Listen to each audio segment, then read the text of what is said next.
So today I was asked to talk about this new book called How to Meditate on the Stages of the Path, A Guide to the Lam Rim by Kathleen MacDonald.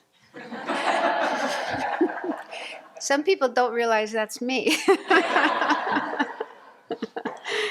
And I actually asked Wisdom Publications if they could use my ordained name, Sangye Kaudo. But they said no, because there's already several other books under this name, and people know me by that name, and they wanted to keep that name. But they did put Sangye Kaudo on the inside, on the title page. So just to tell the story behind the book, it goes back to when I was living in Italy between 2008, 2014, I think. And I was following the master's program, FPMT master's program, where we study some of the great treatises of the Nalanda tradition. And during the first year of that course, I was asked to lead a weekly Lam Rim meditation for the other students, because some of them were a bit newish to Lam Rim. And so I really enjoyed doing that. Every Friday morning we would gather and I would lead a Lam Rim meditation, and I managed to get through the whole Lam Rim. Not every single detail, but covered the main subjects in that first year. And after the first year, then the students took turns. We had a roster, and so everybody had a chance to learn how to lead a meditation. And most of the students were English speaking, but there were a few who only knew Italian.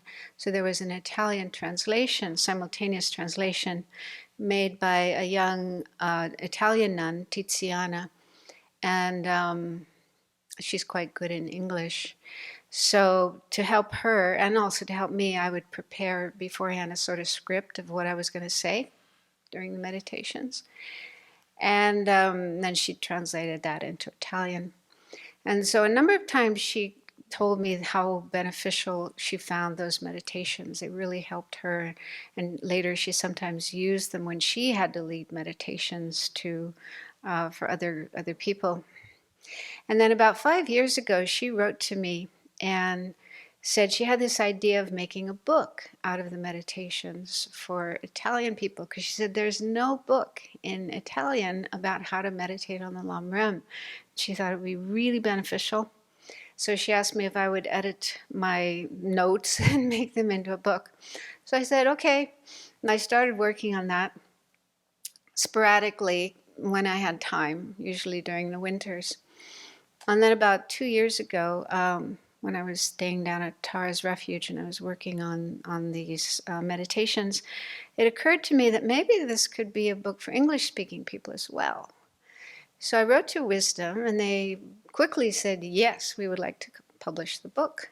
And they quickly organized a contract and a timetable and an editor. And suddenly I was like, oh, I have to do this.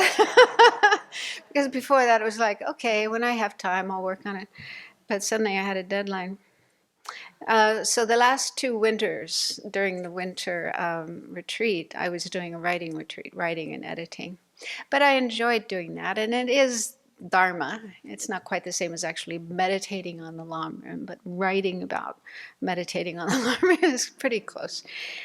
And so finally, the book's finished, and it was just printed, and they sent me a few complimentary copies. I gave a few to the library, and then it'll be available for sale next month, November. So I really enjoyed working on the book, and it sort of grew, beginning it was very small, and then it grew and grew and grew. I kept adding more and more things. So it has an introductory section that gives the background to Lam Rim and basics on meditation, and a kind of simplified practice where you visualize the Buddha and you do some prayers before you do Lam Rim meditation, and then a dedication at the end.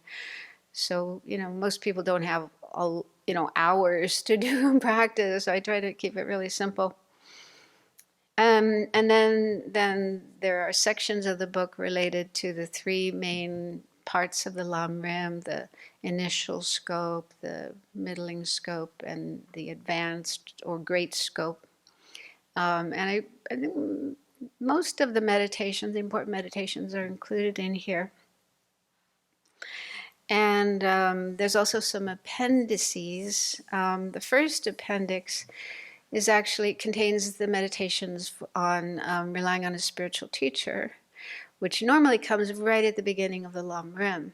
And I was struggling with, should I leave it there or put it somewhere else? Because yeah, it's a tricky topic, and I finally decided to put it in an appendix because I felt the intended audience for this book would be Western people who are relatively new to Tibetan Buddhism, Lamrim, meditation. They may not yet have connected with a teacher. They may not even be 100% sure that this is the path they want to follow.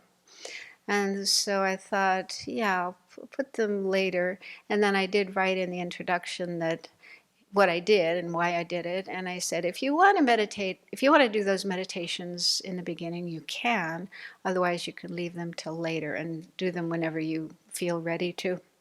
There's also an appendix of meditations on the 12 links, which is kind of an advanced topic. So I thought instead of putting it in the middle of the book, I'll put it there for those who are ready for it. And also meditations on the 16 aspects of the Four Noble Truths, which is normally not included in the Lam Rim, but it's really helpful. So again, it's there for those who feel ready for that. And I think the part I enjoyed working on the most was the Great Scope section, meditations on bodhicitta and the 6 perfections. So I have both of the 2 methods for developing bodhicitta, the 7-point cause and effect, and the equalizing and exchanging self for others. And I really enjoyed, putting those together. And then the 6 perfections, which they're explained in the Lam Rim, but not necessarily how to meditate on them. So I, sort of composed how to meditate on those perfections to understand them better and start to cultivate them. And then the perfection of wisdom, which is probably the most challenging one. I spent a lot of time on that, and it's a fairly long section. There's an introduction to wisdom and emptiness, what that's all about. And then I composed 4 meditations in that section. One is on dependent arising, because I found personally that is really, really helpful as an approach to emptiness, to start understanding what emptiness is all about and breaking through our concepts of how things exist inherently and independently. And then there are 3 meditations on selflessness. Normally in the Lam Rim, you're immediately introduced to the most subtle kind of selflessness, the selflessness of an inherently existing person. And you're asked to, identify how you see yourself as inherently existing and then analyze that using the 4-point analysis. And I always found that so challenging, yeah, not easy at all. And when studying the philosophical texts, like learning about the different tenet systems and different levels of selflessness that are more coarse and a little easier to understand, I found that really helpful.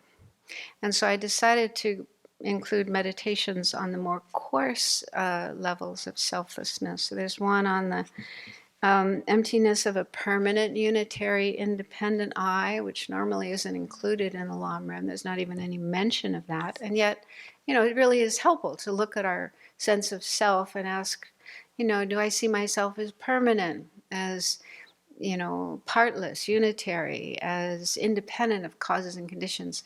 To just start exploring our sense of self, because most people don't normally do that in their life.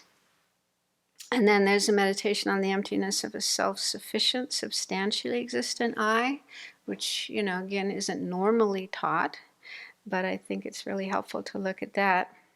And then finally, a meditation on the emptiness of an inherently existing I. So that's the most subtle one.